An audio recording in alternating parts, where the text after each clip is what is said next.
Olha, estamos aí com o quinto bloqueio de gastos do governo federal no orçamento de 2022 e, claro, isso só poderia gerar uma série de problemas, principalmente nas áreas de saúde e educação. A educação sofreu e sofreu muito. As instituições de ensino superior em todo o país estão realmente numa situação muito grave.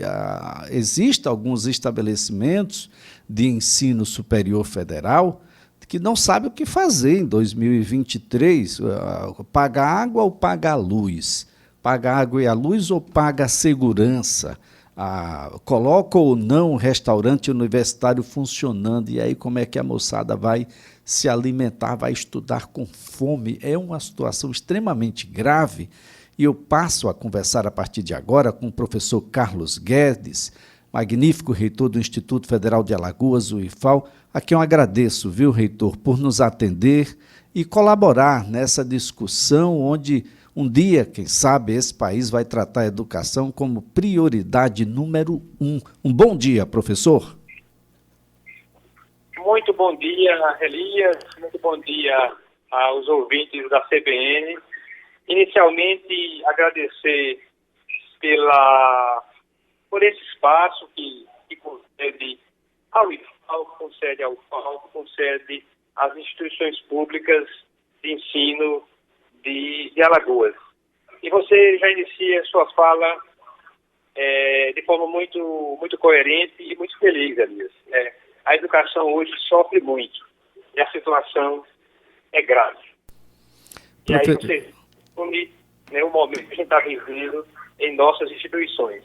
O IFAL, com essa missão de promover a educação de qualidade social, pública, gratuita, inclusiva, uma instituição de educação profissional e superior. Um verdadeiro complexo que integra ensino, pesquisa, extensão, desde a formação básica até a pós-graduação. Fazemos parte aí dessa rede federal de educação profissional, composta por 38 institutos federais, 2 centros federais, o Colégio Pedro II, 16 campi em todo o estado, em 15 municípios, ofertando mais de 100 cursos, com 2 mil servidores, mais de 21 mil estudantes matriculados em todo o estado de Alagoas. E como você colocou, Elias, sofre a educação pública no país, sofre muito com essas informações, essas notícias da situação orçamentária e financeira, tanto do IFAL quanto da UFAL. Então, a gente vem aí numa situação orçamentária, ou seja, a capacidade de assumir novos compromissos, e a financeira, a capacidade de adimplir com os compromissos já assumidos, de forma delicada, calamitosa, complexa e grave, como você colocou, com as notícias, com o bloqueio do governo federal que foi divulgado nas últimas semanas, Elias. Agora, professor, qual é a situação por que passam os campi aqui eu sou de uma época que era escola técnica, era só até o ensino médio, só o ensino técnico. De lá para cá, isso ganha uma amplitude, uma capilaridade, e isso significa opção para quem está no sertão, para quem está no agreste, para quem está no litoral norte, na zona da mata, que não precisa mais deixar os seus lugares, os seus ambientes, e para lá retornarão com muito mais capacidade de modificar a própria realidade do seu município, do seu lugar. A dimensão que tomou o Instituto Federal é algo impressionante e é preciso que a gente amplie. Não dá para caminhar no sentido contrário, professor. Perfeito, Elisa. A sua colocação, nós tínhamos na época da Escola Técnica e do Cefet 4 campos aqui em Alagoas, Maceió, Marechal Deodoro, Palmeira dos Índios e a Escola Técnica Agrícola lá em Satuba. E hoje nós somos 16 unidades em todas as mesmas regiões do estado de Alagoas.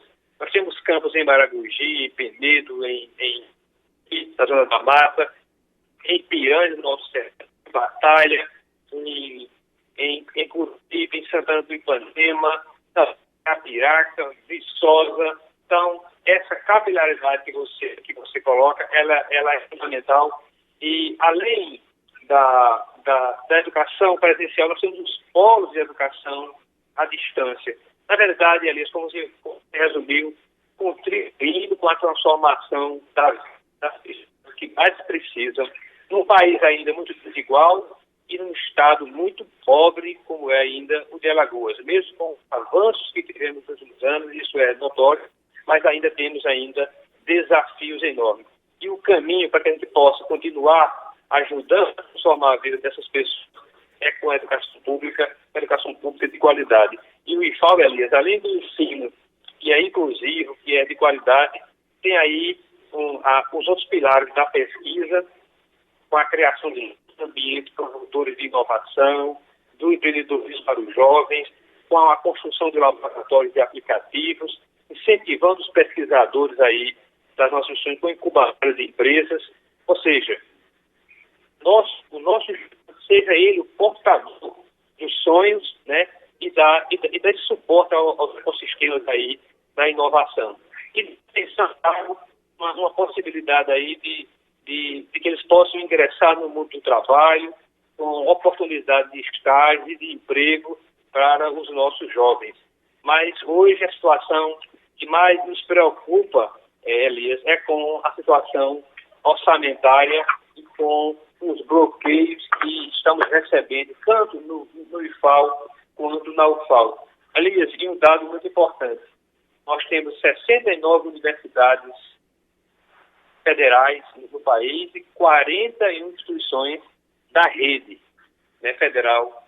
E a única instituição, Elias, do país que destina 70% das suas vagas para estudantes que são oriundos de escola pública é o IFAL.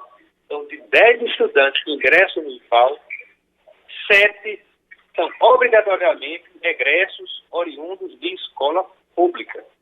Então, é uma instituição que tem ensino de qualidade, mas muito inclusiva ainda para resolver, para ajudar no desenvolvimento do Estado e ajudar a transformar a vida das pessoas que mais precisam. Mas esse bloqueio e esses cortes que vem sendo anunciado pelo governo, inclusive da impossibilidade de receber financeiro para honrar os nossos compromissos, tem causado uma angústia jamais vista na história da nossa instituição. Agora, professor Carlos Guedes, de que maneira está impactando? O que é que está comprometido ou o que pode sequer acontecer no ano de 2023? E aí a gente vai ter que reduzir bolsas, a gente vai ter que reduzir número de vagas, a gente vai ter que fechar algum campo aí porque não pode pagar a energia, que é muito caro, não pode pagar a água ou mesmo a vigilância, professor? Pois é, perfeito, Alice. Esse impacto aí nos recursos discricionários da instituição, né? Ou seja, aqueles destinados ao pagamento de serviços essenciais, ao funcionamento, o pagamento de água, energia, serviços de limpeza, vigilância, manutenção, funcionamento da instituição, além, Elias, do pagamento dos auxílios aos estudantes, das bolsas, da alimentação escolar que a gente consegue, do transporte que a gente também ajuda os nossos estudantes, Elias. Então, esse é o maior impacto que nós temos aí na vida dos estudantes. Esse bloqueio, Elias, começou no dia 28, foi anunciado no dia 28 de novembro.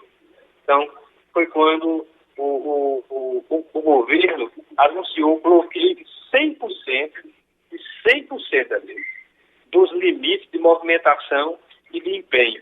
Ou seja, o governo retirou totalmente a capacidade de empenhar uma despesa, né, das nossas instituições, tanto dos institutos quanto das universidades. Então, aqui no IFAL, Elias, foram 4.400.000 reais que foram aí bloqueados no dia 28 de novembro. É uma situação extremamente grave. Mas, professor, mesmo com essas limitações, o cenário já foi melhor, já foi mais ou menos, já foi dificultoso.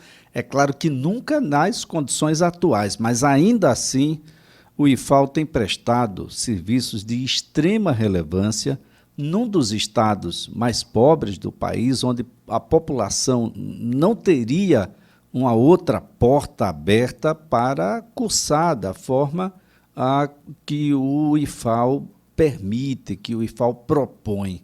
Então, são muitas as realizações do ano de 2022. Como é que estão os cursos, os novos cursos, a expectativa aí para a recepção de novos alunos, do ingresso de novos participantes aí dos cursos que são oferecidos pelo IFAL, professor? Perfeito, Elias, a sua análise e a sua avaliação. E só completando, Elias, a fala em relação ao bloqueio, aconteceu algo inédito para o Instituto Federal quanto para a Universidade Federal de Alagoas, né?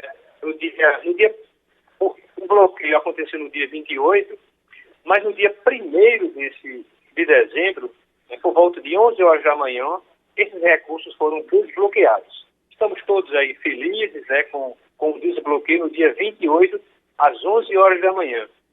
Ou seja, foi devolvida essa capacidade de empenho, despesas do IFAL e instituições. Mas, Elias, no mesmo dia, 1º de dezembro, às 15 horas, 5 horas depois, a subsecretaria do Ministério lá do MEC comunicou que havia zerado o limite de pagamento, ou seja, nós ficamos indisponíveis aí, inclusive, Elias, para que a gente não pudesse receber nem financeiro, para a gente pagar, honrar com os empenhos, com os compromissos que já tinham sido empenhados, né, e consignados com os fornecedores. Então, a situação realmente ela é extremamente difícil. A gente está aguardando que o Ministério possa rever essa situação que o governo, né, porque isso tem causado aí inclusive, Arias, o bloqueio aconteceu na situação sanitária da arrecadação própria do Estado. E já respondendo você aos desafios que temos aí para 2023, aos novos cursos, às nossas ofertas, nós ainda, quando assumimos a reitoria do IFAL há 3 anos e meio atrás, nós ainda, dessas 16 unidades que nós temos no IFAL, 3 ainda ali funcionam em sedes que não são definitivas. São sedes cedidas pelo município e que, com a limitação dos recursos, a gente não pôde construir os campos da cidade de Rio Largo, Santana do Ipanema e Batalha.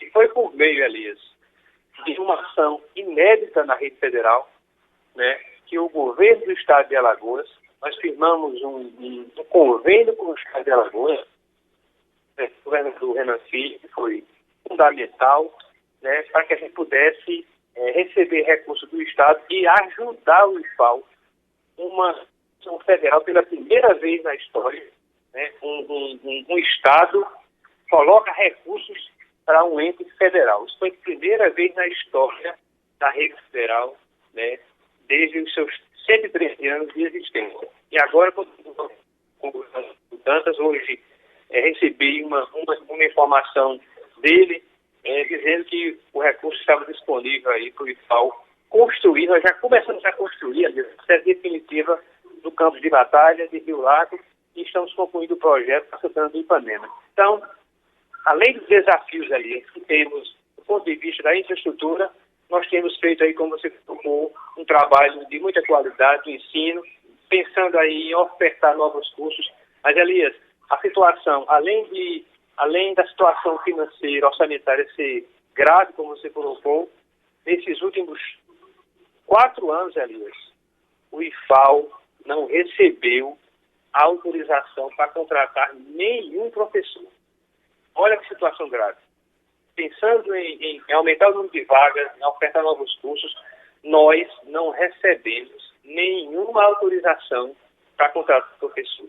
Nenhum código de vaga novo foi ofertado pelo Ministério, pelo governo, para que o IFAL pudesse contratar um professor. Então, mas mesmo assim, Elias, nós passamos pelo ensino remoto, né, adquirindo tablets, computadores para os nossos estudantes, chips, pacote de dados para que o estudante pudesse ter o ensino remoto de forma emergencial. Então, foi um movimento mantendo os auxílios aí para que eles pudessem continuar os seus estudos, criando, Elias, espaços de inovação, de empreendedorismo na nossa instituição. Nós implementamos também para o teletrabalho, né, com a pandemia, o modelo de trabalho não precisou mais ser totalmente presencial, e a gente tem servidores administrativos trabalhando também uma parte em casa.